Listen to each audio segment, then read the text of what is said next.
Careful, careful. Okay? Your wounds are still healing. Where are you? You're in the hospital. Shh, it's okay. It's okay. You're okay. No. No, there's no one else here. It's just you and me. You're safe here, I promise. Yes, there is no one else here. It's just you and me. I'm Sarah. I'm taking care of you. It's okay. Shh, it's okay. That's right. Take a deep breath in. There you go. In and out. One more time with me, together. In and out. Perfect. I promise you, you're safe here. You've been in here for almost a month now. It's funny, or actually, sorry, that's really insensitive for me to say, but I had a feeling you would wake up soon. You're okay. Your wounds are healing really nicely, and I'm really happy to see that you're finally awake. I'll let the doctor know so they can do an exam. And I'll call your parents. Would you like me to call anyone else? Yeah, of course. I can stay here instead if you'd like. Let me just page the doctor instead, okay?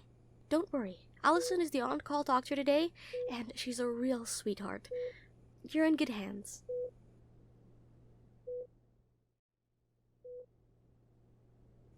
Thank you, Allie. Well, that was good news, right? Some guardian angel you must have to watch over you.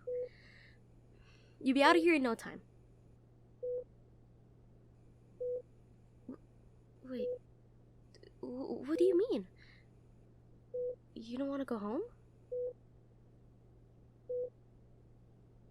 I'm sure you could go to a friend's house, or otherwise, or maybe a friend?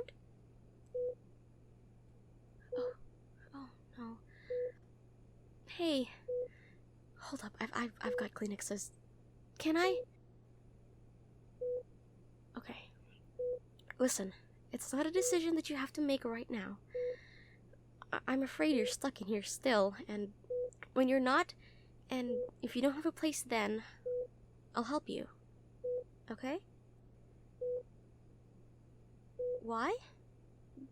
Because I'm not an asshole, for one, and I have a really hard time not getting involved. And maybe you could use a friend right now. And you know what? So could I. So, friends? Friends. Ah, that is my favorite book. It's The Hours by Michael Cunningham. I've read it multiple times, read it on my phone. I've tried really hard to get an actual, physical copy, and when I got it, I cried. So, it is really one of my favorite books. I hope you don't think it's creepy, but I read it to you, while you were asleep. I think it helps my patients regardless of why they're here, really, so sometimes I do it during the night shift. I like to think, they can hear me and it calms them somewhat. But only to my favorites. So, consider yourself blessed. Hey, is that a real smile I see? That might have just made my day. You still look a bit sleepy, though. And your body needs to rest. Why don't you close your eyes for a while? No. You won't go back into the coma. You'll wake up. I'll make sure they don't. Okay? Nobody but me or Allison will come in here while you're sleeping. I can still read to you, if you'd like. I've been told my voice is the best kind of sleep med. I choose to take that as a compliment, but I'm not sure that it is. I don't know, you be the judge. So we're on page 59 right now. I don't really know what chapter since they're not really numbered. Do you want me to keep going or should I start from the beginning? You want me to keep going? Okay. She stiffened a little on the curb, waiting for Dirtnell's van to pass.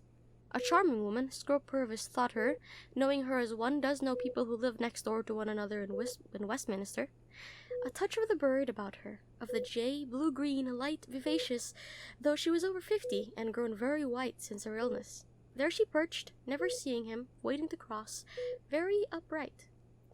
For having lived in Westminster, how many years now? Over 20. One feels even in the midst of the traffic or waking at night, Clarissa was positive, a particular hush or solemnity, an indescribable pause, a suspense, but that might be her heart affected, they said, by influenza, before Big Ben strikes. There! Out it boomed. First a warning, musical, then the hour, irrevocable. The leaden cries dissolved in the air. Such fools we are, she thought, crossing Victoria Street, for heaven only knows why one loves it so, how one sees it so, making it up, building it around one, tumbling it, creating it every moment afresh. But the veriest frumps, the most dejected of misery sitting on doorsteps, drink their downfall, do the same. Can't be dealt with, she felt positive, by Acts of Parliament for that very reason. They love life. In people's eyes, in the swing, tramp, and trudge, in the bellow and the uproar, the carriages, motor cars, omnibuses, vans, sandwich men shuffling and swinging, brass bands, barrel organs, in the triumph and the jingle and the strange high singing of some aeroplane overhead was what she loved. Life, London, this moment of June. How, Laura wonders, could someone who was able to write a sentence like that, who was able to feel everything contained in a sentence like that, come to end her own life? What in the world is wrong with people? Summoning resolve, as if she were about to dive into cold water, Laura closes the book and lays it on the nightstand. She does not dislike her child. She does not dislike her husband. She will rise and be cheerful. At least, she thinks, she does not read mysteries or romances. At least she continues to improve her mind. Right now, she is reading Virginia Woolf, all of Virginia Woolf, book by book. She is fascinated by the idea of a woman like that, a woman of such brilliance, such strangeness, such immeasurable sorrow. A woman who had genius but still filled her pocket with a stone and waded out into a river. She, Laura, likes to imagine, it's one of her most closely held secrets, that she has a touch of brilliance herself, just a hint of it, though she knows most people probably walk around with similar hopeful suspicions curled up like tiny fists inside of them, never divulged. She wonders, while she pushes a cart through the supermarket or has her hair done, if the other women aren't all thinking, to some degree or other, the same thing. Here is the brilliant spirit, the woman of sorrows, the woman of transcendent joys, who would rather be elsewhere, who has consented to perform simple and essentially foolish tasks, to examine tomatoes, to sit under a hairdryer, because it is her art and her duty.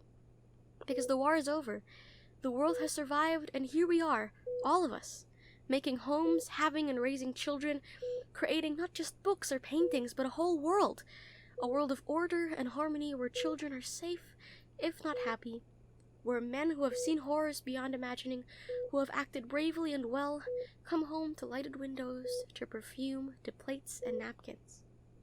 What a lark! What a plunge! Laura gets out of bed. It is a hot white morning in June. She can hear her husband moving around downstairs. A metal lid kisses the rim of its pan. She takes a robe, pale